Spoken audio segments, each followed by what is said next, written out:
Olá, eu sou Paula Carolei, sou professora e coordenadora do curso de Design Educacional da Unifesp, Universidade Federal de São Paulo. Eu tenho uma longa trajetória na questão da tecnologia educacional. Eu me formei em Ciências Biológicas e logo que eu me formei, assim que eu estava terminando a minha graduação, eu comecei a trabalhar com o ensino de ciências via telemática, ou seja, pensar a tecnologia ligada com o ensino de ciências, essa questão da tecnologia ampliando as possibilidades investigativas. E aí eu fiz uma pós-graduação em multimídia, então pensar essas composições midiáticas, e fiz mestrado e doutorado em educação. E sempre pensando em possibilidades de criação, por educadores, por professores, e como essas criações ampliam a sua formação, a sua conscientização dos seus processos. E nos últimos anos eu tenho trabalhado muito com a questão dos games e da gamificação. O que eu vou contar hoje para vocês tem a ver com a questão de dar visibilidade para as estratégias e pensar a gamificação de uma forma mais consciente, ok? Então, tem 3 conceitos que permeiam a minha fala hoje. A primeira é a questão estratégica.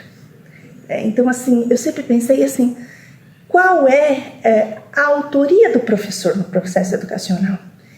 Ele é um estrategista, ele tem que compor elementos que vão favorecer a aprendizagem do aluno. Ele não pode aprender pelo aluno, ele não pode direcionar a aprendizagem, mas ele tem que ser estrategista, ele tem que oferecer recursos, ele tem que propor ações e ele tem que agir para favorecer essa aprendizagem do aluno, Então essa ideia da estratégia pedagógica já há muito tempo me persegue. A questão do design, o design, principalmente nos últimos tempos, desde que eu começo a trabalhar com design educacional, mas mais quando eu comecei a produção, a idealização da graduação em design educacional, eu percebi a diferença entre planejar e projetar. O projetar é da visibilidade, da concretude. Então, assim, como é que a gente ajuda o professor a ir além do planejar, mas ele concretizar? Ele sair da lógica do idealizado, mas ele produzir algo, Então, esse tem outro ponto. E a questão da gamificação, eu vou contar um pouquinho mais. Então, assim, como é que essas histórias se encontram, Então, essa questão do pensar estrategicamente a gamificação, eu dava oficina de jogos há mais de 10 anos para professores da prefeitura, e eu percebia que eles falavam assim, ai Paula, me vê um jogo para eu ensinar tal coisa. Eu falava, ué, mas o jogo sozinho não vai ensinar nada. Quer dizer, é um recurso, é como um filme, um livro, você aprende coisas, mas não é um aprendizado intencional, estratégico, E aí eu pensei, falei assim, além do jogo, você tem que propor atividades para esse aluno, a partir daquele jogo, você tem que fazer intervenções no processo. E aí foi toda uma ação de mostrar para o professor a importância da estratégia, da visibilidade dessa estratégia. Porque ele simplesmente achava que um recurso resolveria. E não, além do recurso, eu tenho que ter ações estratégicas. Então esse foi o ponto importante. E aí eu comecei a trabalhar com ambientes imersivos, fiz pesquisa no SENAC, quando eu trabalhava no curso de docência de tecnologias na aprendizagem. Outra coisa que foi muito importante, quando eu trabalhei no curso de preceptoria da UNASUS, essa ideia dos professores perceberem, que eram professores, preceptores, que eles não eram da área pedagógica, mas eles tinham que perceber que movimento que eles faziam em relação aos alunos. E falar de teorias pedagógicas com eles era muito distante da realidade. Então eu desenvolvi uma lógica de falar em movimentos educacionais. Então, que movimento você faz? O movimento ele é mais comportamental, você direciona mais? O movimento é mais cognitivista? Claro que por trás de tudo isso tem as grandes teorias e abordagens pedagógicas, mas o que eu queria que aquele preceptor percebesse é a relação aluno-conhecimento e a presença dele, né? Como é que isso se combinava para produzir melhores práticas, né? Então, assim, quando eu entrei na Unifesp, eu comecei a falar, né? Eu tinha um grupo de alunos e a gente começou a fazer uma pesquisa que a gente chamava de DEEP, Design de Estratégias Pedagógicas, né? E aí ficou esse nome e a gente começou a estudar os jogos, as incoerências entre os jogos, né? E aí a gente começou a pesquisar vários jogos, né? Que isso culminou num curso que eu vou contar um pouquinho mais, para mais de 300 professores sobre esse tema, Design de Estratégias Pedagógicas. Mas o que é interessante, e dessas pesquisas com esses meus orientandos de iniciação científica, tudo, a gente fez um espectro dos jogos à gamificação, né?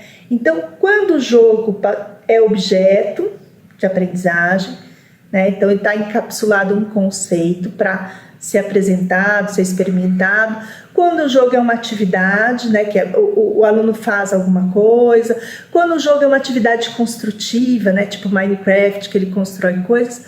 E a gamificação é quando os elementos de jogo estão incorporados na própria estratégia do professor, né? Então, o jogo não é só um recurso. O jogo não é só uma atividade.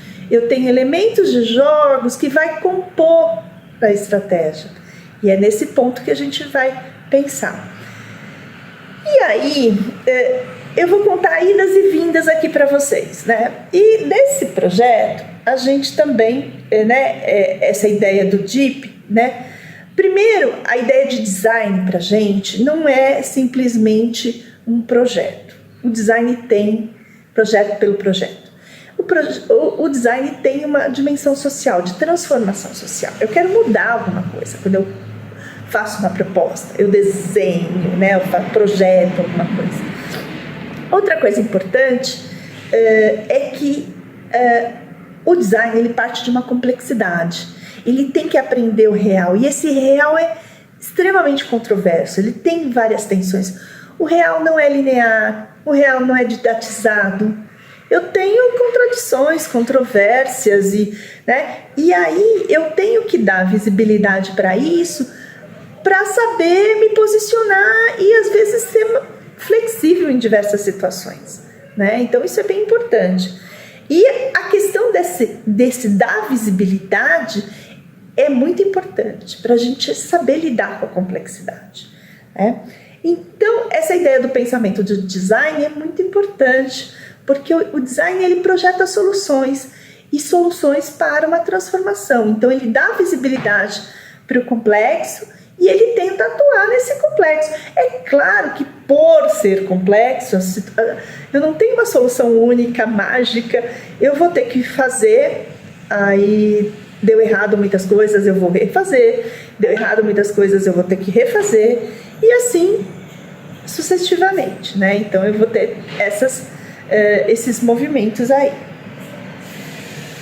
E aí a gente tem muitas pesquisas, né, focadas na ideia do design science research, que é pensar a produção científica, a produção de artefatos como pesquisa, né? E o design especulativo, que é você misturar a arte, a ficção e criar mundos imaginários para testar coisas muito loucas, né? Então a gente tem feito muito isso com os jogos, né? Os jogos nos permitem experimentar mundos imaginários e situações artísticas e provocativas e mundos irreais, né? Então aí a gente tem trabalhar com proposta de intervenção, questão das controvérsias, explicitar quais são os agentes e o que eles fazem numa situação, essa ideia de criar artefatos, e o jogo é um tipo de artefato, e derivados de jogos são outros tipos de artefatos, lidar com essa questão de idealizar, pôr no papel, prototipar, testar de novo, né? A iteração de ir melhorando. Então, esse processo de melhoramento ele é super importante. O professor não está acostumado com isso.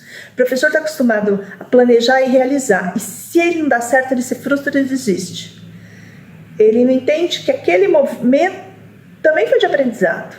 E aquilo teve aprendizado para todo mundo. E aí é uma vivência. E essa vivência foi daquele jeito e pode ser aprimorada, né? E a vida real é assim. A gente tem que lidar com as dificuldades, com as frustrações.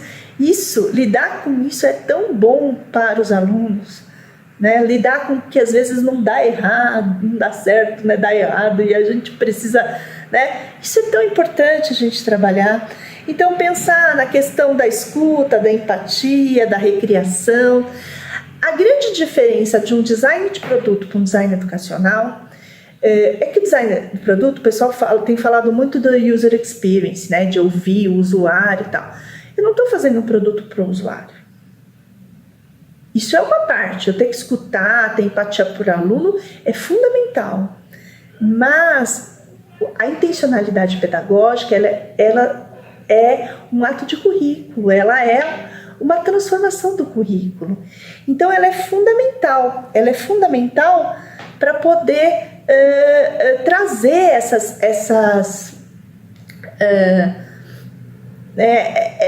essa diferença, né, que vai propor uma transformação social. Então, a educação, ela não é um produto. Não posso fazer o design educacional como eu faço um design de produto. Então, o design educacional, ele não é fazer um produto. É um processo socialmente relevante. Eu tenho um currículo, eu tenho atos de currículos que eu tenho que provocar, né, que eu tenho que tornar vivo. Então, é muito diferente. Eu não posso só fazer o que o aluno quer, que o usuário quer, o que ele deseja. Eu tenho que fazer o que ele precisa. Então, eu tenho que estar lá provocando e tenho que estar escutando também. Não é que ele não tem importância, pelo contrário, eu tenho que estar promovendo a autoria dele. Mas, muitas vezes, eu tenho que estar lá estrategicamente criando ambiências formativas, criando possibilidades, né? Então, isso é super importante. Diante desse cenário, a gente fez um jogo, né? A gente usou essa ideia do DIP para fazer um jogo, né? A gente fez o edital da CAPES e era um jogo de construção de estratégias pedagógicas. Então, ele era um jogo que era um espaço de criação e tinha um pouquinho de gamificação. A ideia inicial era fazer um jogo tipo Scratch, né? Fazer uma programação, né? Então, tinha essa vivência, né? E aí a ideia era ele experimentar teorias educacionais, pensar no modelo ideal e depois Aí a gente mudou um pouquinho, né? Então a gente fez, né? Usou ferramentas do design para a gestão do projeto, então usando Canvas, né? Design Thinking, usando a lógica do Design Research. E a gente fez para aprender a complexidade, para fazer uma análise de contexto, a gente usou aquele curso que eu falei de design de estratégias pedagógicas e mapeamos com ferramentas de análise qualitativa, análise de semântica, né, usando software dos discursos, e a gente mapeou desses professores quais eram os recursos, né, as práticas pedagógicas, como é que eles planejavam a aula. E aí a gente fez foi classificando. A gente foi vendo que recursos esses professores usavam, que atividades eles usavam, que intervenções eles faziam. E a gente foi classificando isso em grandes grupos. Então a gente foi lá colocando os post-its, separando, e a gente fez uma grande matriz. E essa matriz, são 4 quadrantes, cada um com grandes movimentos pedagógicos, né? Então, a gente tem os movimentos mais comportamentais, que entregam para o aluno conteúdo, que trabalham com a lógica de estímulo-resposta, os movimentos cognitivistas, que são movimentos mais que partem do sujeito, que tentam escutar quais são as habilidades que o sujeito já traz e aprimorar essas habilidades, né? Então, determinar tendências daquele sujeito, preferências, tipos, e aprimorar esses tipos ou provocar esses tipos e tudo mais. Existem as teorias que não partem nem dessa ideia de você modelar o sujeito e nem de aprimorar o sujeito, mas questões mais coletivas, né? Então, as interacionistas partem de que o mundo e o sujeito eles estão em constante transformação. E a aprendizagem é essa, né? O sujeito se transformar e transformar o mundo e vice-versa, e vai construindo e vai crescendo. Então, é um sujeito coletivo, é um sujeito que promove transformação e ele é transformado nesse processo. E são as lógicas mais interacionistas. E a gente tem as lógicas que não mais pensam no sujeito-objeto, mas pensam em ecossistemas, em inteligência coletiva, né, na ideia de redes de aprendizagem, que são as teorias mais complexas e reticulares.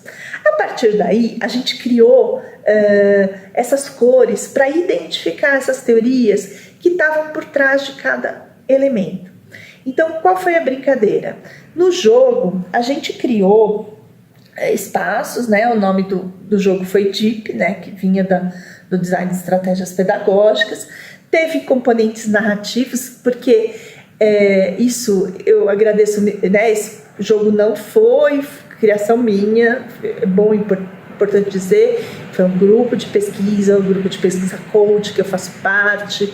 Então, eu tive contribuições enormes do professor Leandro Iannazzi, da professora Edna Mello, professora Gisele Garbi, que deram né, ajudaram na gestão. E essa parte da narrativa, a Edna foi muito presente, né? Então, para a gente entender que existem estilos de personagens, né? Então a gente criou professores que já traziam uma bagagem diferente, então a gente tinha essa ideia dos personagens, a questão dos cenários, então a gente também teve uma equipe que fez o design gráfico, que fez a programação, e o Leandro também ajudou muito nessa questão da agência no jogo, da jogabilidade. Então foi uma equipe muito grande que fez. É óbvio, né? A gente não faz jogo sozinho, pelo amor de Deus, né? Não dá nem para imaginar.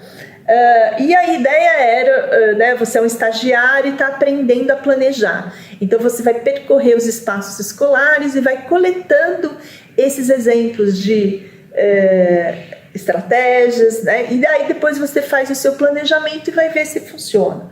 Essa era a ideia. Então a gente reproduziu vários espaços escolares e tudo mais. Aí você tinha um painel que tinha o seu progresso, né? E o progresso era de tecnologia, se você usasse várias tecnologias, didática, se você enfrentasse bem soluções, né, situações problema, e o repertório é o que você tinha coletado. E tinha os itens ordinários, que eram itens interessantes que ele tinha que colocar, trazer de um lugar para outro para poder conversar com os personagens, e tinha vários atores, né, personagens não jogadores no jogo.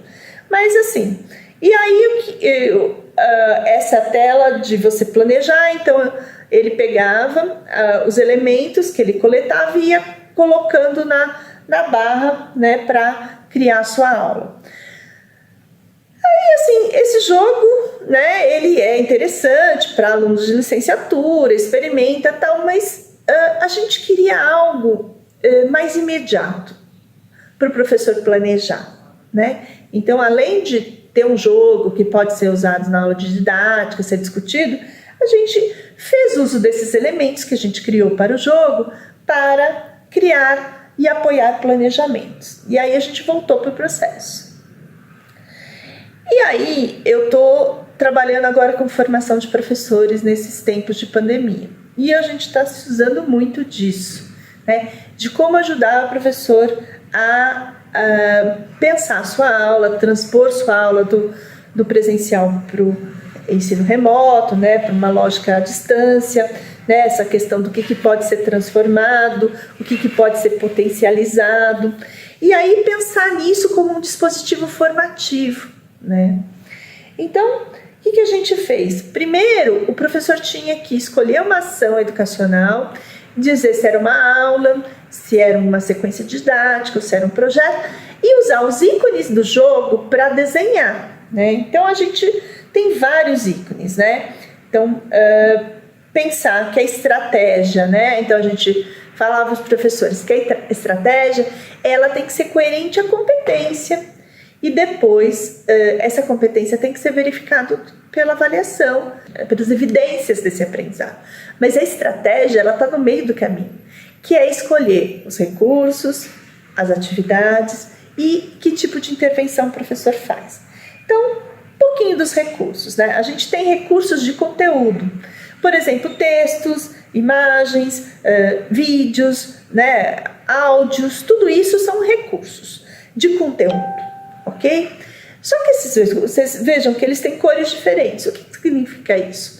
Eu tenho textos que são aqueles textos didáticos, super explicativos, que vão direto ao ponto, né? Ou aquelas videoaulas que explicam o conceito. Isso são verdinhos, né? São altamente comportamentais. Por quê? Porque eu estou entregando só a informação para a pessoa, né? A concepção pedagógica que está por trás disso é simplesmente comportamental, é eu entregar, eu vai lá, absorve o conteúdo.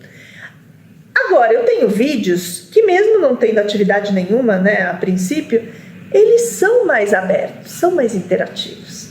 Se eu tenho um vídeo que mostra um documentário, diversos pontos de vista, se eu tenho uma narrativa em que a pessoa pode se projetar, tudo isso, ela é mais amarelinha, mais laranjinha, ela é mais interativa.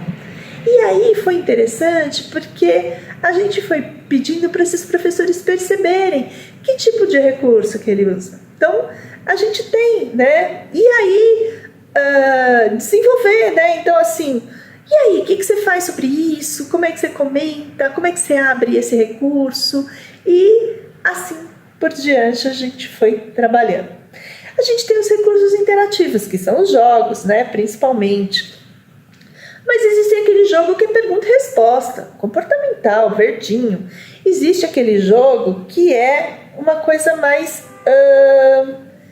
né, perceber como o aluno é e treinar a habilidade. Então ele é mais cognitivista.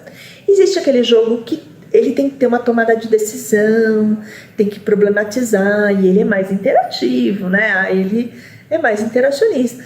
E aquelas plataformas que eu trabalho em rede com várias pessoas e vou interagindo e vou vendo, mapeando, né, o que cada pessoa fez e interagindo com elas. Agora, mesmo as plataformas gamificadas, né, que eu posso interagir, elas podem ser bem reativas também. Então, tem alguns paradoxos aí também. Eu também tenho plataformas, né, mais complexas em que eu faço uma avaliação do meu processo, eu faço registros, eu tenho modelos e templates que eu vou preenchendo, né? Isso são recursos. Eu tenho plataformas que eu colaboro, né? Que eu faço textos e promovo ações colaborativas. Eu tenho ações prototipadas, né? Então tudo isso que eu posso... existem kits. Gente, esse recurso ele vale para o físico também, tá? A gente está falando mais do virtual, mas por exemplo, um kit de robótica, ele tem uma concepção em rede que várias pessoas estão usando. Agora tem aqueles que são nas plataformas, né? Que as pessoas podem criar, prototipar, trocar, remixar. Então tudo isso tem essas possibilidades. Em relação a atividades, né? Eu divido atividades em grandes grupos. Uma atividade que você mesmo organiza, né, o seu processo de autogestão. Atividades de pergunta e resposta, né? Eu gosto de falar que é reativa, porque você reage, né?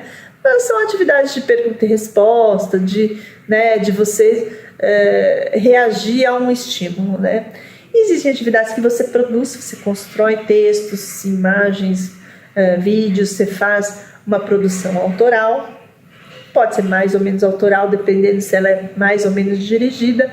Atividades que eu discuto, argumento, né? Atividades práticas que eu faço alguma coisa, construo alguma coisa, e atividades de pesquisa.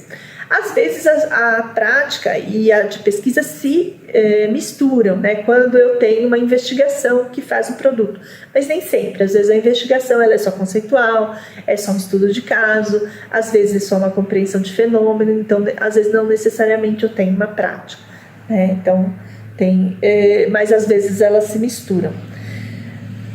Então, assim, as atividades mais comuns são aquelas que a gente faz exercícios, né? Infelizmente, muitos jogos, né, muitas gamificações são quiz, né? Quiz. E pergunta e resposta, né? E dá aquele score, né? E faz aquela competição. Isso eu vou te falar que chega a ser 70%, uma previsão otimista, se não for mais, né? Então as pessoas muitas vezes reduzem a gamificação a atividades de pergunta e resposta, atividades reativas, né?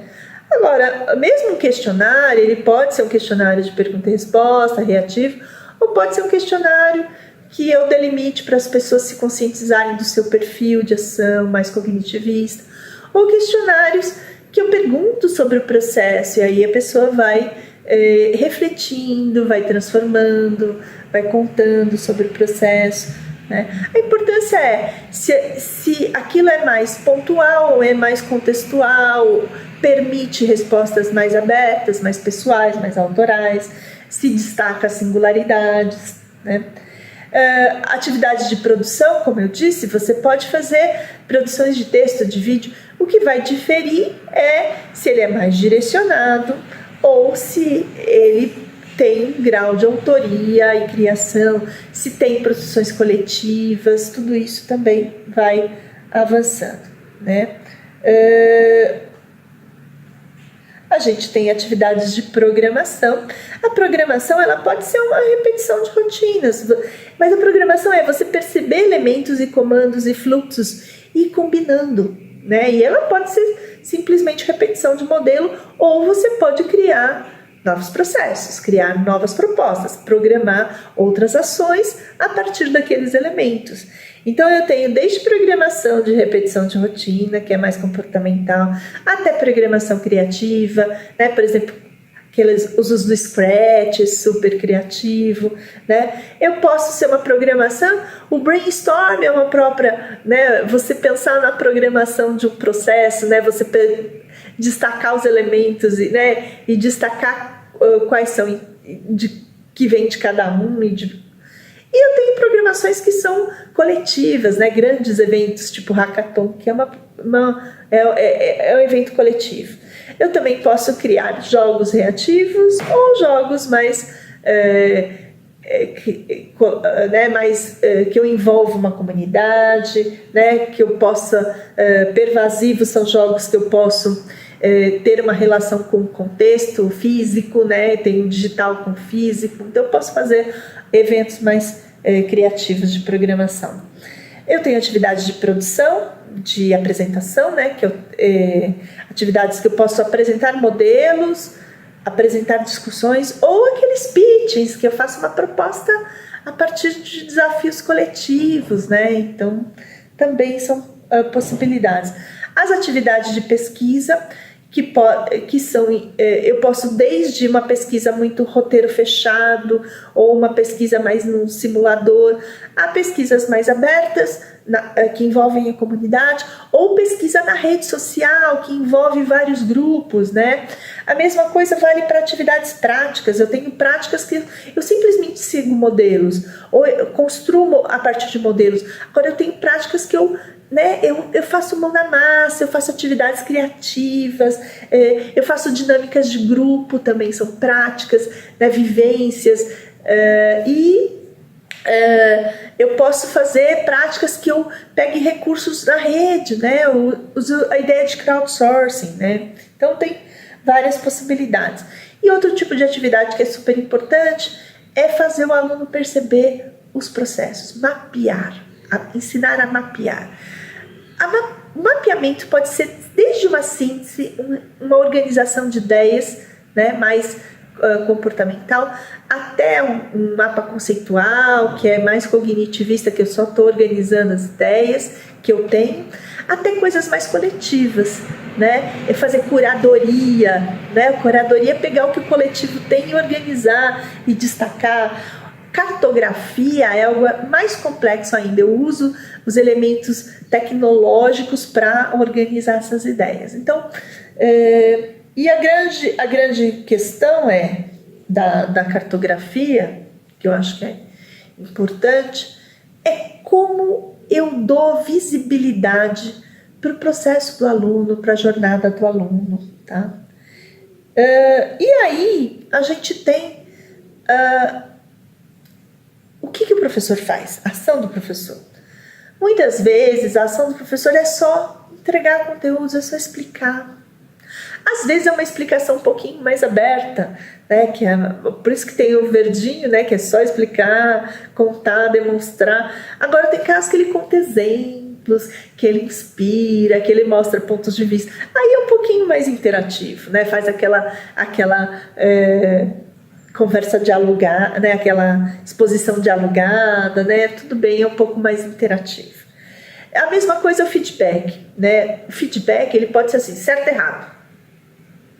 Agora ele pode ser, mas por que você fez isso? Tenta de novo, né? Me responde melhor, faz de novo.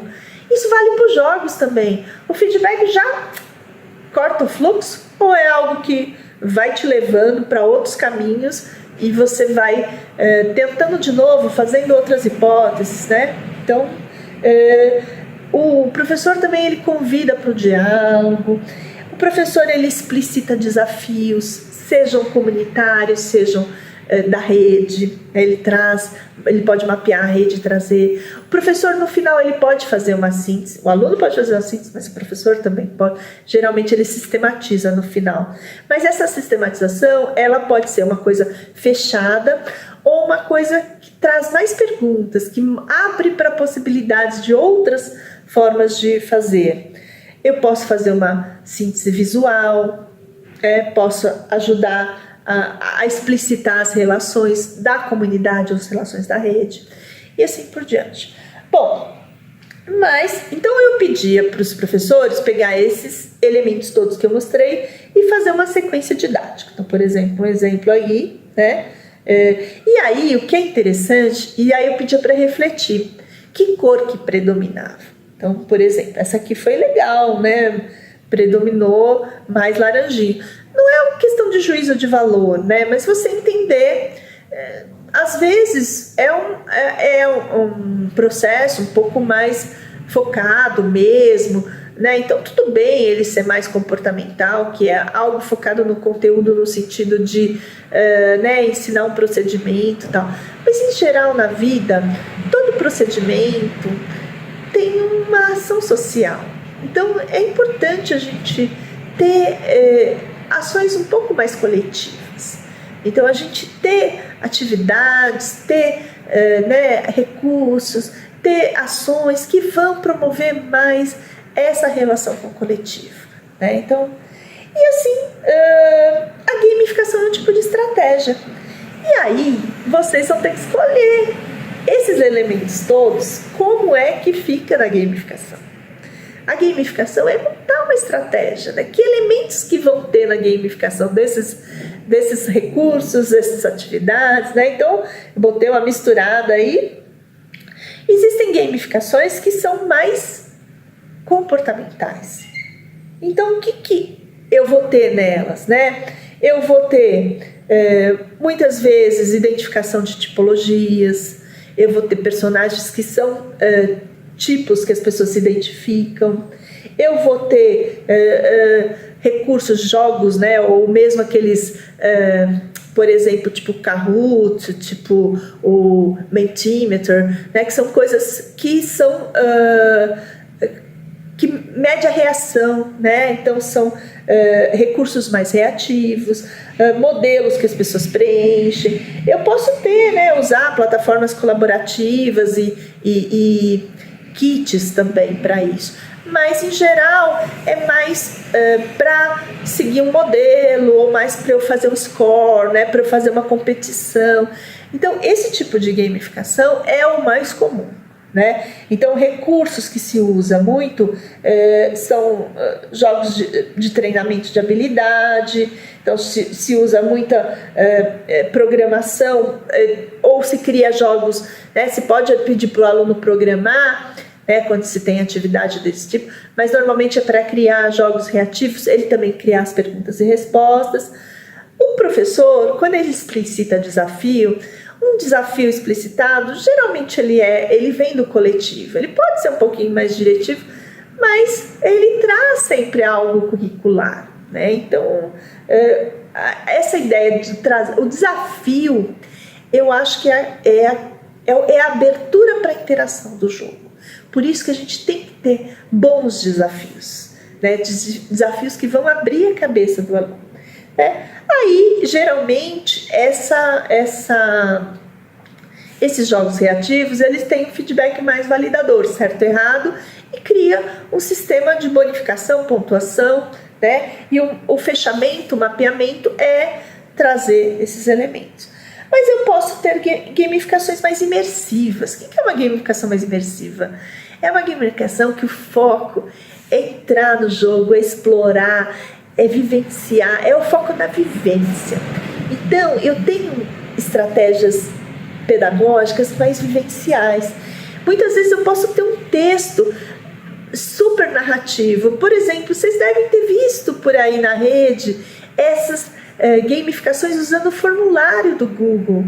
É uma coisa assim, sabe, me lembra aqueles jogos textuais da década de 80, né, que a internet era toda textual, né? Melhor não contar esses né, antigos, gente. Mas assim, era tudo texto, você só imaginava. Isso também é imersivo. Você criar uma boa história não precisa ser 3D ou 360 para ser imersivo, né? Ou você imaginar coisas também. Um livro de mistério é altamente imersivo. Então, você criar textos narrativos bem interessantes ou vídeos, né, de várias, também é super interessante, né? Então, essa questão da narração, da questão da gamificação imersiva. Agora, normalmente o imersivo você manipula, então tem uma coisa prática, tem uma coisa de você mexer, de você criar, de você programar, de você especular, né, essa ideia de práticas que você se coloca numa situação futura, numa situação difícil, né? Essa ideia de roleplay, de você ter papéis. Então, atividades que promovam isso. Por exemplo, eu costumo fazer uma gamificação que eu crio cenários no PowerPoint mesmo, faço uma webconferência tipo roleplay game. Então eu crio um cenário e vou falar, você faz o quê? E acontece isso, e daí? E aí as pessoas vão entrando na narrativa e vão propondo soluções. Eu crio universos fictícios, universos mágicos, né? Então tudo isso tem uma alta dose de especulação, né? E também juntar esforços, né, da rede e tudo mais. Então, assim, os desafios do imersivo também são sempre coletivos, ou às vezes tem plataformas em rede, tem muito de contar histórias, contar exemplos, né? Então o professor, ele pode, a partir desses exemplos, gerar uma imersão, né? E fazer, é legal depois do processo fazer um mapeamento das interações, de como as pessoas se sentiram, o que aquelas vivências provocaram, né? Então isso é bem interessante e promover explorações, né? Então a gente, por exemplo, eu tenho trabalhado muito com ambientes que são fáceis de construir, e até situações tipo escape room, que você tem que, né, está totalmente imerso, você tem que resolver um problema e sair daquela situação. Isso é altamente vivencial e imersivo. A gamificação criativa, ela não é apenas vivencial, mas você produz alguma coisa, né? Então ela tem o ato do mão na massa, ou criar alguma coisa, né? Então, além de grande diferença, ela tem muito o produzir materiais. Então, assim, a grande diferença da imersiva para a criativa é que a imersiva, o foco é na vivência, o foco é na narrativa, no que você transformou, o que você vivenciou no processo. A criativa, você constrói alguma coisa, né? Então, ela tem esse lado. Então, agora pensando numa perspectiva do design, um pouco mais transformadora, né? Nessa questão do design mais participativo, social, é o que a gente chama de design justice. Então, eu acho que o design imersivo e o design criativo, ele pode ter esses aspectos do design especulativo, de criar micromundos, cenários para as pessoas especularem, pensar, mas o design participativo, né, pensar em uma gamificação que envolva pensar justiça social, equipamentos públicos, centros culturais, né, pensar na cidade educadora. Então, acho que a gente fazer gamificações que vão trazer as pessoas a pensar, né, essa ideia do que precisa ser transformado na sociedade. Esse é um pouco da lógica de um festival americano que tem o Games for Change, que é pensar em jogos para a transformação social. E acho que a gente tem que pensar nisso. Como é que a gente traz essa demanda social para a lógica do jogo, né? Se alunos gostam de fazer desafio, por que não um desafio que seja essa transformação social? Então, acho que a gente tem que pensar em lógicas mais participativas, em lógicas mais investigativas.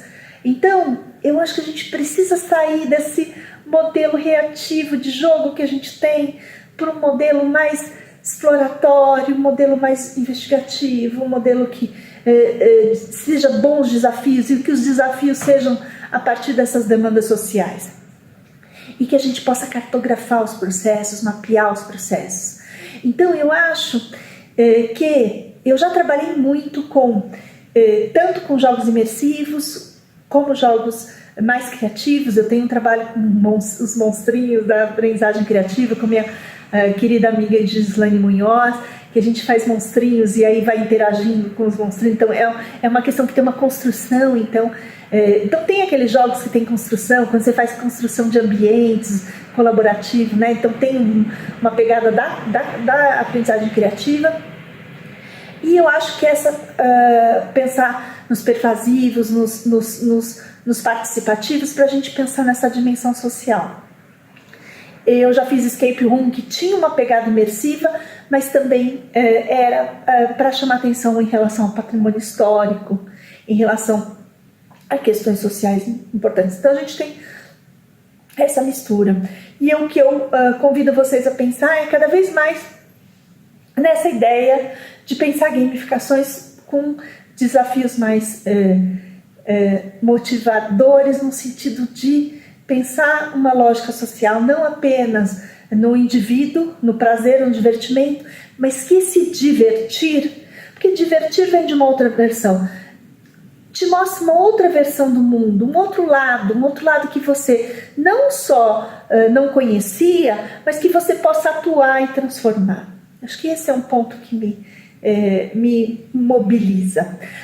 As minhas novas perspectivas em relação à gamificação, assim como eu estou usando esses ícones do design de estratégias pedagógicas para descrever a gamificação, eu quero desenvolver ícones específicos para ajudar a mapear a gamificação, para dar visibilidade, principalmente para os tipos de cenários, porque a gente faz micromundos, a gente faz, né, na educação a gente cria ambiências formativas, né, na aprendizagem criativa a gente cria micromundos, né, então essa questão de criar cenários é importante. Então, ajudar ícones de tipos de cenário, tipos de desafio que sejam associados aos tipos de agência dos alunos. Então, pensar muitas vezes que tipo de ação que eu quero que os alunos desenvolvam e que tipo de desafio que pode mobilizar, então fazer esses cruzamentos. A questão dos tipos de feedback. O feedback, o nome às vezes não é muito adequado, né? Não é, porque é meio cognitivista esse nome, né? Feedback. Mas é uma questão assim, o que feedback serve? Você percebeu o que você fez. O feedback fala, olha, presta atenção, é isso, você foi aqui, ó, é isso mesmo que você quer. O feedback tem esse sentido. Então, ele é mais uma evidência da agência, né? Então, dá esse feedback da evidência da agência para as pessoas se perceberem agindo e poder mudar de rumo, se for o caso. E a ideia não só o feedback da agência, mas o feedback de percurso, né? Então, eu tenho trabalhado muito com essa questão da jornada do aluno perceber o seu percurso e de... quem propõe trilhas e percursos, ou seja, caminhos diversos que esse aluno possa percorrer, e que dê conta de uma diversidade, dê conta de uma inclusão. Então, essas são questões que a gente está trabalhando também. Eu estou no início de uma pesquisa de pós-doutorado, então eu estou estudando esses artefatos. Esse mesmo dos designs de estratégia pedagógica, eu estou fazendo testes com vários tipos de artefato. Quem quiser usar, quem quiser testar, entre em contato comigo, né? A gente pode fazer parceria. Esse material é para ser usado, é para ser melhorado, é uma perspectiva de aprimoramento do design. Eu quero mais é que ele seja usado, ajuda a pensar e a melhorar a educação. Então, quem quiser usar o jogo, usar os artefatos, combinar comigo, ter ideias junto comigo, eu estou à disposição. Entre em contato. Foi um prazer estar aqui. Obrigada.